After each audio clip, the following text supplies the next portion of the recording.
Jornal Nacional. Ameaça à vida. A paralisação dos funcionários do maior hospital público de Curitiba impede os transplantes de medula óssea. A seca no Rio Acre ameaça o abastecimento de água em Rio Branco. E o governo do estado decreta situação de emergência. Controle eletrônico. Os carros novos vão receber um chip para evitar a clonagem e o roubo. Um terremoto no Irã mata quase 200 pessoas e deixa centenas de feridos. Você vai ver ainda os gols do Campeonato Brasileiro. Agora, no Jornal Nacional. Boa noite. Boa noite. A greve dos funcionários públicos federais está impedindo a realização de transplantes de medula no maior hospital público do Paraná. Com mais de 300 funcionários parados, exames e cirurgias deixaram de ser feitos. Mesmo com a greve dos enfermeiros e técnicos, os médicos continuam trabalhando no Hospital de Clínicas de Curitiba. Mas o atendimento foi prejudicado. Várias salas estão vazias. O laboratório onde são feitos os exames parou por falta de funcionários. No pronto atendimento, há muitos leitos vazios. Numa situação normal, estariam recebendo pessoas em estado grave. Problemas pulmonares, problemas cardíacos graves, infecciosos, pacientes geralmente com múltiplas doenças já prévias. Não é uma coisa simples, né, que possa ser resolvida fora. Então é por isso que esses pacientes acabam vindo para cá. O médico diz que há pacientes correndo risco. Temos pacientes com risco iminente de morrer pela falta de leito hospitalar devido à greve, com certeza. Em quase 2 meses de greve, o Hospital de Clínicas deixou de fazer 28 mil procedimentos. Esses serviços vão de pequenas cirurgias e exames até transplantes. 59 pacientes, 34 adultos e 25 crianças não conseguem fazer o transplante de medula óssea no hospital por causa da greve. Alexander conseguiu o que considerava mais difícil, um doador de medula. Mas o transplante já foi desmarcado 2 vezes. Aguardo o fim dessa greve, não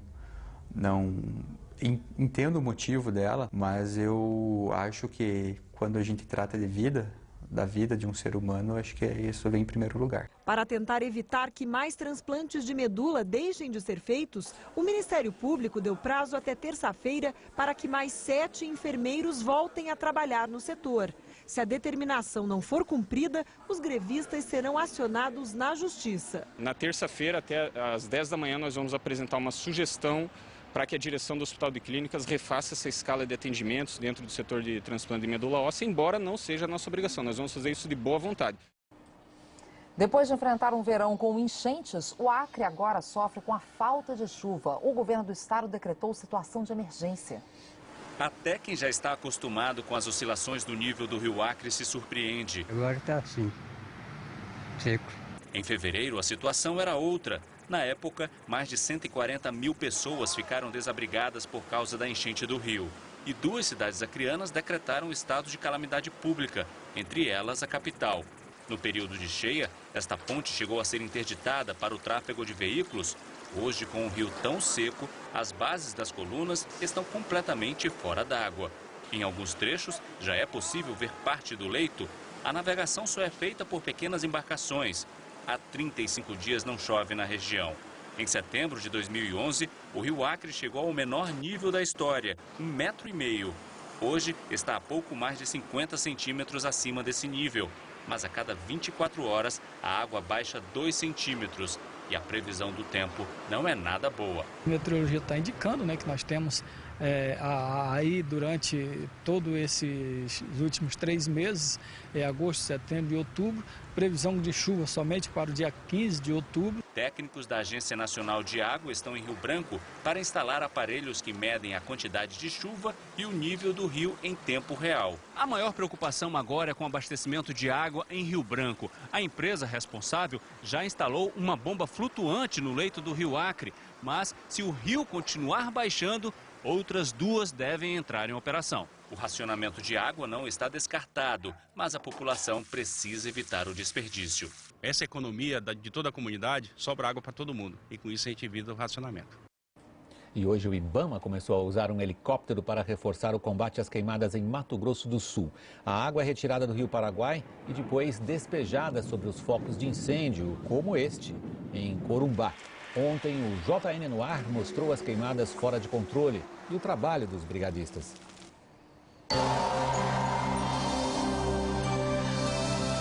Seguindo a tendência dos últimos dias, o domingo, Dia dos Pais, será de tempo seco na maior parte do Brasil, inclusive no Acre e no Pantanal Sul mato-grossense. O tempo só muda em parte da região sul. Uma frente fria chega e provoca ventania no Rio Grande do Sul e no litoral de Santa Catarina. Alguns gaúchos também podem enfrentar chuva. Amanhã chove ainda em alguns lugares do norte e do litoral do Nordeste, mas com intensidades diferentes. Entre o norte do Maranhão e o Amazonas, as pancadas podem ser fortes. E do litoral da Bahia ao do Rio Grande do Norte, a chuva será passageira. E onde precisa chover, nada. Em toda a área clara, o tempo vai continuar ensolarado e seco, com a umidade do ar podendo ficar entre 20% e 30%. Na capital paulista, o domingo ainda começa friozinho, com mínima de 13 graus. A tarde esquenta e os termômetros podem alcançar os 27. Porto Velho e Palmas terão máxima de 34 graus. Até terça-feira, o sol ainda brilha com força e as temperaturas continuam acima da média para o inverno, em São Paulo e no Rio de Janeiro. Em Porto Alegre, para de chover e o céu volta a abrir. Salvador terá um pouco de tudo: sol, chuva fraca e temperaturas mais baixas que o de costume. Apesar da tecnologia disponível, nem todo lixo que é separado para reciclagem acaba se transformando em novos produtos. Veja na reportagem de Alan Severiano. É o garimpo do mundo moderno. Na esteira dessa cooperativa de reciclagem, plástico, metal e vidro geram renda e 40 empregos. Mas boa parte do que poderia ser aproveitado é desperdiçada. Esse é um material rejeitado pelas cooperativas. A gente vê que no meio de tudo isso tem muita bandejinha de isopor, ali embalagens de papel laminado, embalagens de salgadinho, de biscoito, e vai tudo parar em aterros sanitários, junto com lixo orgânico. Falta de comprador e preço muito baixo. Aí não compensa o cooperado pegar. O isopor, por exemplo, é leve e ocupa muito espaço, o que encarece o frete. Marli, que costuma separar isopor e embalagens de salgadinhos, não gostou nada de saber que o trabalho dela é em vão. Não tem sentido, perca de tempo. Para esta ambientalista, faltam estímulos e investimentos para a reciclagem. A gente acaba criando um problema para as cooperativas, porque isso é um resíduo que depois ela tem que, às vezes, tem que pagar para alguém recolher. Então, onde não tem essa comercialização, não tem por que o munícipe descartar o material. Tecnologia já existe, mas as iniciativas são pontuais. Essa fabricante de salgadinhos transforma embalagens usadas em prateleiras para expor os produtos. A montadora do Paraná usa uma máquina para triturar e tirar o ar do isopor, que é transformado em sanca, forro e rodapé. Tecnologia semelhante à usada por essa cooperativa em São Paulo. O material que enche um sacão desses de 1.500 litros, depois de processado, vira 3 peças como essas. Bem mais compactas e que juntas pesam mais de 20 quilos. É isso que torna viável o transporte para a empresa de reciclagem. Nós compramos a 25 centavos o quilo e ele já processado nós conseguimos vender a 90 centavos o quilo. Pena que é a única da cidade a reaproveitar o isopor. O produto que vira régua rende até R$ 1.800 por mês para quem trabalha aqui. É de benfeitoria para a gente mesmo, né? E para o Brasil também, porque se fosse para jogar ele no lixo, aonde ia acumular tanto, né? Daqui a pouco, um acidente com 2 ônibus mata 11 pessoas no Paraná. E os carros novos vão ganhar chips para evitar o roubo e a clonagem.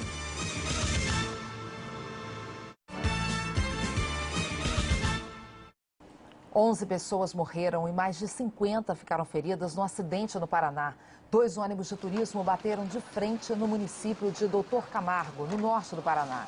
O acidente envolveu ainda 2 carros e uma moto. A rodovia que liga o estado a Mato Grosso do Sul e ao Paraguai está fechada nos 2 sentidos. A partir do ano que vem, carros e caminhões brasileiros vão ganhar um chip para combater o roubo e a clonagem de placas. Dona Sônia teve o carro roubado em 2009, mas até hoje, nada. Tem alguns detalhes que eu sei que ele tinha de marcas, né? E eu sempre procuro realmente, mas é em vão, né, a minha procura. A partir de janeiro do ano que vem, começa a ser montado em todo o país um sistema de monitoramento de veículos para combater roubos e furtos. Uma central vai reunir informações vindas de todos os estados. Antenas serão instaladas nas cidades. Elas vão captar as informações sobre veículos que estarão registradas em chips. Em carros de passeio como este, o chip vai ser instalado no para-brisa. Ele vai armazenar informações como o ano do carro, modelo, placa, mas não trará o número do Renavan, por exemplo, nem outras informações pessoais do proprietário do veículo.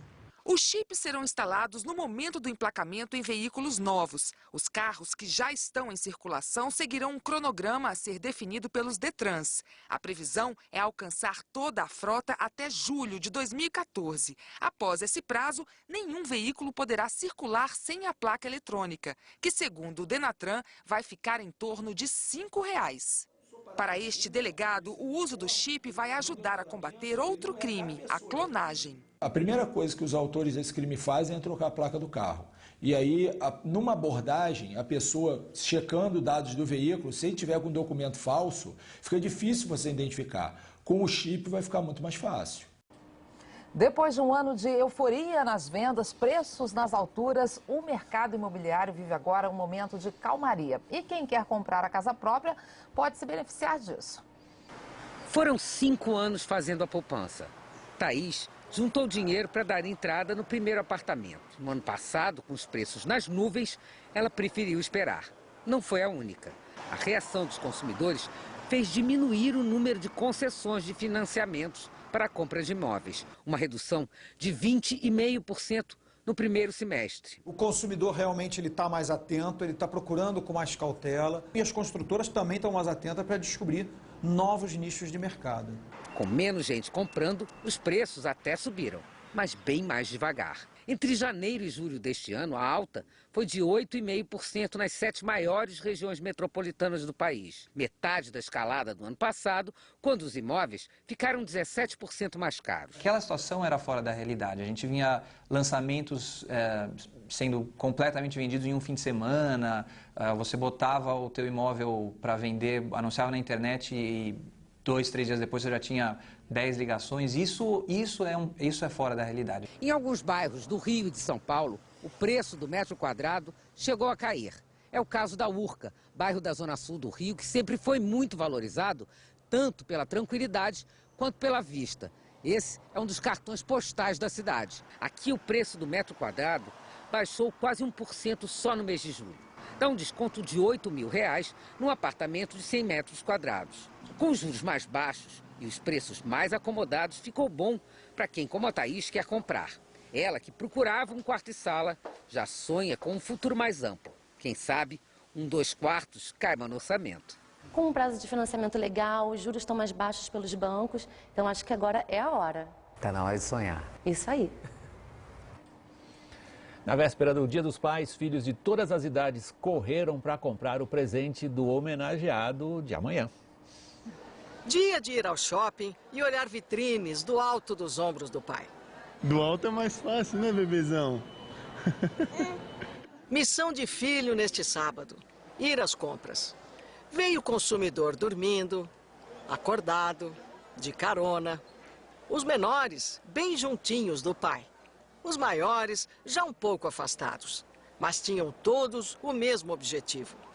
Eu vim comprar presente pro Dia dos Pais. Ah, é? E o que você vai comprar pro Dia dos Pais? Eu vim comprar uma camiseta. Acho que um bom celular. Um celular bem high-tech. Celular não é um presente barato. Mas na lista da Fundação Getúlio Vargas, os eletrônicos foram os que mais caíram de preço no último ano. Sapatos e roupas subiram mais que a inflação. Fernanda não está nem ligando para essa conta. Fez o próprio presente. Na escola eu dei um cestinho de carro e uma necessaire. Presente caro, presente barato, presente nenhum, não importa. O que vale no Dia dos Pais é o que se constrói todos os dias nessa relação entre o pai e o filho. Ele tenta me ensinar, tudo que ele sabe. E eu gosto disso. Primeiro Dia dos Pais. Como é que vai ser? Não, é muito especial, né? Não tem preço esse sorriso me chama de Tatai, né? Fala, filhão. Feliz Dia dos Pais. Para todos os pais, né?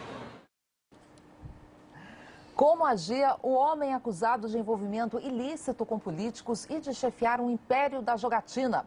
Os negócios suspeitos do bicheiro Carlinhos Cachoeira são tema da reportagem especial do Fantástico, amanhã.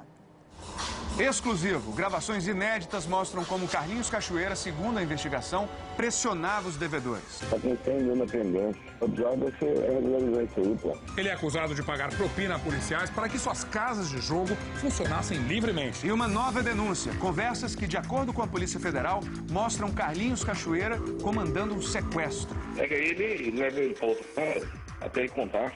Ladrão, família de rato.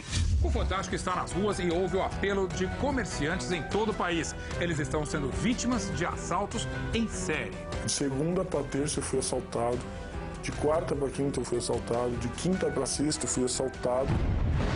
Frente a frente com o perigo, vamos acompanhar uma arriscada missão científica à beira de um vulcão ativo, cheio de lava incandescente.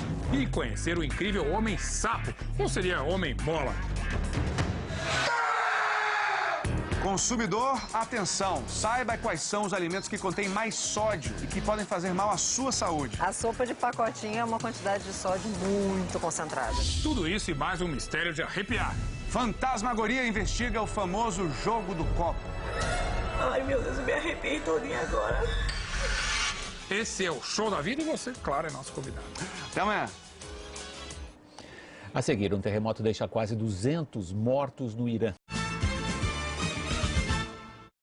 2 terremotos arrasaram dezenas de vilarejos no Irã. 180 pessoas morreram, 1.300 ficaram feridas.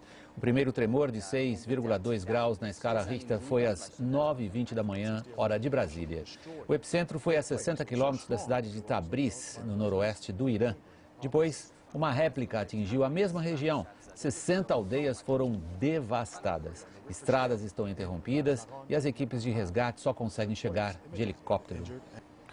O julgamento do mensalão entrará numa nova fase na semana que vem, com a leitura do voto do relator. A maioria dos advogados dos réus já apresentou a defesa no Supremo Tribunal Federal. Até agora foram mais de 35 horas de julgamento. 25 delas usadas pelos advogados dos réus. Ainda faltam as defesas de 13 acusados. 5 advogados vão falar na segunda-feira. Entre eles, o do presidente do PTB, Roberto Jefferson, que foi o delator do suposto esquema do mensalão. Na terça, mais 5 defesas e na quarta-feira serão as 3 últimas. No mesmo dia, deve começar uma nova fase do julgamento, a dos votos. O primeiro será o do relator, ministro Joaquim Barbosa. A partir da próxima quarta-feira, as sessões de julgamento não serão mais diárias. Vão ser as segundas, quartas e quintas-feiras. Só o voto do ministro relator tem cerca de 1000 páginas. Joaquim Barbosa deve levar de 3 a 4 sessões para concluir a leitura. Depois de Joaquim Barbosa, vota o ministro Ricardo Lewandowski, que foi o revisor do relatório. E, em seguida, todos os outros ministros. O ministro César Peluso seria o 7º, mas pode pedir para antecipar o voto, já que vai se aposentar obrigatoriamente no dia 3 de setembro, quando completa 70 anos. Como não há limite de tempo para os votos dos ministros, não dá para prever quando termina o julgamento do mensalão. E uma correção, o Jornal Nacional informou ontem que o Superior Tribunal de Justiça tinha decidido abrir ação penal contra o ex-governador do Distrito Federal, José Roberto Arruda, e outros acusados de envolvimento no mensalão do Democratas de Brasília. Na verdade, o STJ decidiu intimar os acusados a apresentar defesa no prazo de 15 dias. O relator, ministro Arnaldo Lima, também determinou o desmembramento do processo para outros tribunais. Desde 1986, o projeto Criança Esperança da Rede Globo, em parceria com a Unesco, já beneficiou mais de 4 milhões de crianças e adolescentes no Brasil. Meninos como o Daniel, do Rio de Janeiro. Meu nome é Daniel Paulo da Silva, tenho 10 anos, faço futsal e natação. Eu gosto do Criança Esperança porque aqui eu faço muitos amigos e as coisas que eu não aprendi, aqui eu aprendo. Para doar R$ 7,00, ligue 0500 2012 007. Para doar R$ 20,00, ligue 0500 2012 020. E para doar R$ 40,00, ligue 0500 2012 040. Para garantir a doação, é preciso ouvir a mensagem até o fim. Para doar outros valores, entre no nosso site e clique na marca Criança Esperança. Os brasileiros que vivem no exterior só poderão doar pela internet. A sua doação é depositada diretamente na conta da Unesco e não pode ter dedução fiscal. Veja a seguir o futebol. Os gols do sábado do Campeonato Brasileiro.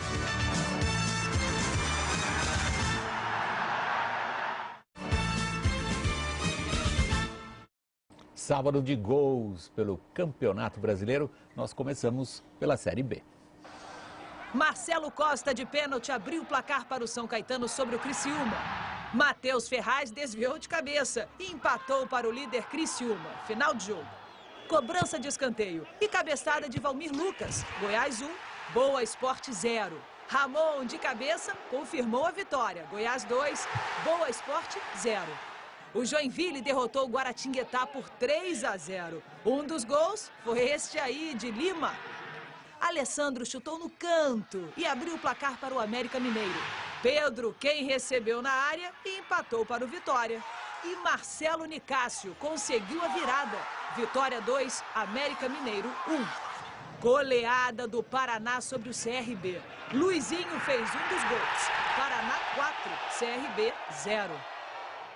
Pela Série A em São Paulo, Patrick invadiu a área e chutou cruzado no primeiro gol do Atlético Goianiense em cima do Santos.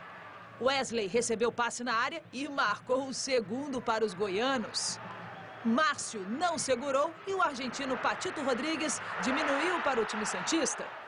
O empate veio com outro argentino, Miralles, cobrando pênalti. Santos 2, Atlético Goianiense também 2. No Recife, Aloísio dominou bonito e fez 1-0 para o Figueirense contra o Sport. E em Salvador, o argentino Montidio ficou com um rebote na área e marcou 1-0 para o Cruzeiro contra o Bahia.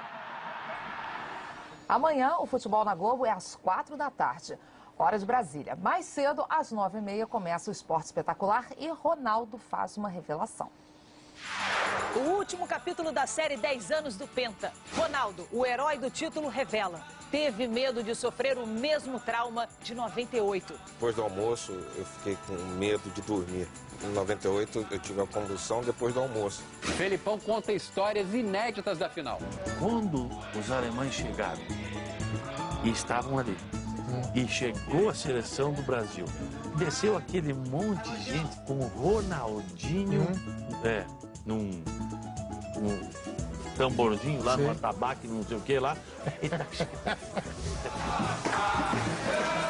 Os caras não estavam nem aí pro jogo. Jogos para sempre, São Paulo e Grêmio. A final do Brasileirão de 81 com um artilheiro de fé, Baltazar. Domingo, no Esporte Espetacular. O Jornal Nacional termina aqui. Uma boa noite. Uma boa noite para você e um ótimo domingo.